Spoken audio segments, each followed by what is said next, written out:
remember going to a hearing and meeting up with Ellie Sartlinga, the tax assessor, and he pretty much judges it his own way, but I don't see any township committeemen at these hearings. Can you answer this concern, or what do you propose to do in the future? Absolutely. That's why we have a tax assessor, in terms of, participating in the hearing. I mean, that's their responsibility. That's why we hire them. That's why we pay them money for it. My thing in terms of lowering the tax rate is simply this. Taxes on property simply too high. We got people in this room that the taxes will roll back. We have certain areas in this town that taxes will roll back. I'm saying you got to make it fair across the board. You have to take taxes on the market fair value at the time that you are setting those taxes. Now, if you have a change in the housing market, during the tax revaluation, you need to take and say, let's reevaluate the whole process. And that's one way, of lowering the tax rate. Now, I don't know about you. I know that I want to make this clear that my house taxed the highest in South Brunswick. I mean, in the Kendall Park. Okay, I accept it. My wife, get on me every once in a while and say, wait, what is this? But I'm telling you that I think it's unfair to compare my house in Kendall Park with the houses in Kingston, Heathcote area. That's a mistake. And I think what we need to do, if you roll back for one, you ought to roll back for another. And don't say because a group of people come in and say, oh, well, my tax is too high. Okay, don't let it be public. Do not let it become a public issue. This is not a political issue. It's a survival issue. And I know we got people out here now that say, we can't even stay or live in South Brunswick. Taxes are simply too high. And we have to. I'm planning to sit down with the assessor, and we're going to take a look at a new system of tax evaluation and reevaluation in our township. Thank you, Mr. Cherry. Mr. Rogers, do you care to comment?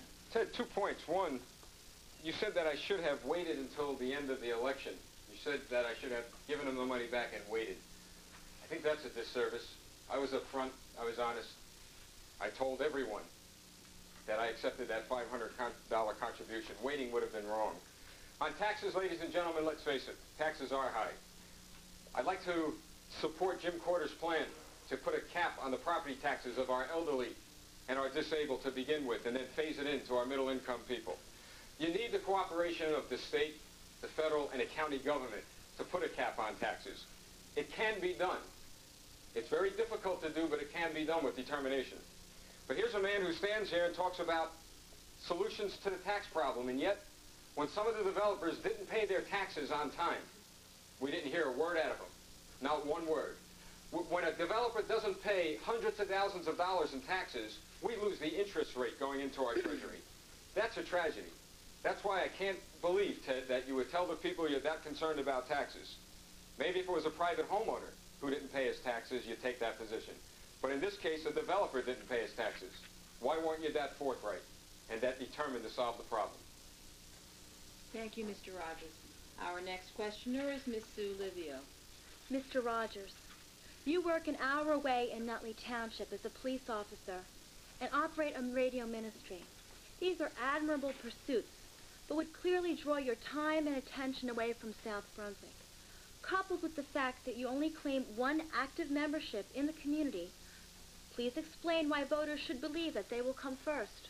Well, Sue, in South Brunswick Township, the things that count are vision, the things that count are communication, the things that count are people who are going to get the job done.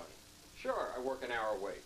It takes more time for some of our township committee members to get to New York City, up to 2 or 3 hours, than for me to get to Nutley. I've been active, Sue. I've mentioned that over and over again. I've been very active with crime victims, with the elderly. I'm the chairman of a commission on pornography, for example, and which some people, by the way, from South Brunswick came to testify at some of those hearings. Again, I reiterate, I don't think it's that necessary for a person to put his name on an application to say during an election year that he's on this commission or that commission. What counts is a record of accomplishments. And I'll challenge anyone to look at my record of accomplishments on a statewide basis. People in our township have benefited by that. give you a good illustration. My wife and I were involved in helping a battered wife right here in South Brunswick. I didn't need to go out and make a political issue over it. I didn't have to join a commission. We're a little different. We do things a little quietly, but we do get involved. And I think getting the job done is what counts. Thank you. Mr. Cherry, do you care to comment? Yes, I think Mr. Rogers not answering directly what you asked him. I don't think that he would have time working, as a police officer to serve South Brunswick fairly. Also, he has indicated that he's interested in working on national issues. And he's not running for United States Senator or the President of the United States. He's running for South Brunswick Township Committee. And he ought to be accountable for something that he has done here in South Brunswick, which has proven to be nothing.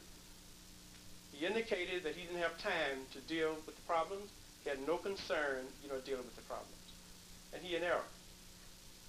Township Committee duties requires a lot of time.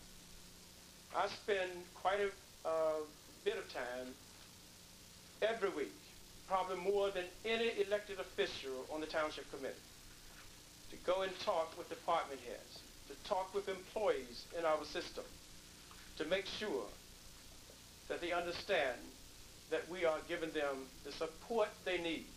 And I'm going to tell you now, his own party is in control of the township. And again, he seemed to be kicking his party in the teeth. And that's bad. I think what he needs to do is to really get together with his party and say, what can we do to build programs and activities for the best South Brunswick possible? How can we dedicate our time to coming in at least once or twice a week or more, like sometime I go just about every day during the week, and say to the people, I'm here. And so they can be on top of the problems, and some of the problems that he's talking about existing today, it's his own party. And that's what I can't understand. Where is it coming from? Thank you, Mr. Cherry. We will move to our next questioner, which is Mr. Perkiss, please. Mr. Cherry, you have said repeatedly that you do not support the proposed Metroplex development, and there has been a loud outcry by residents against the project. However, the zoning for the project is already on the books.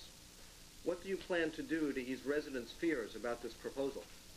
I think that, Mr. Perkins, I guess I'm battling against education here tonight. The zoning is not on the books. The zoning on the book at the present, the one that I approved in 1982, that the developers are fighting to change so that Metroplex can take place. Nowhere can you show me where it's on the books. Now, you may have some development that are in that area that can take place, and that's natural. And let me educate Mr. Rogers and the rest of the press and everybody else. Before the people that presented Metroplex came into play, the zoning at the present, that's on the books at the present, from the 1982 master plan, that developer was nowhere in sight to purchase that land. Mr. Rogers' friend, that the guy that characterized people as monsters and this type of thing in South Brunswick Township, was one of the people that in bid for that land at a much higher price than the people that bought it. But make it clear that no way zoning in place to put 14-story buildings in that particular area. That's not so. I don't want to make that clear because, like I'm saying, that through understanding planning techniques and the master plan itself, I know it for a fact. Thank you, Mr. Cherry. Mr. Rogers, please your comment.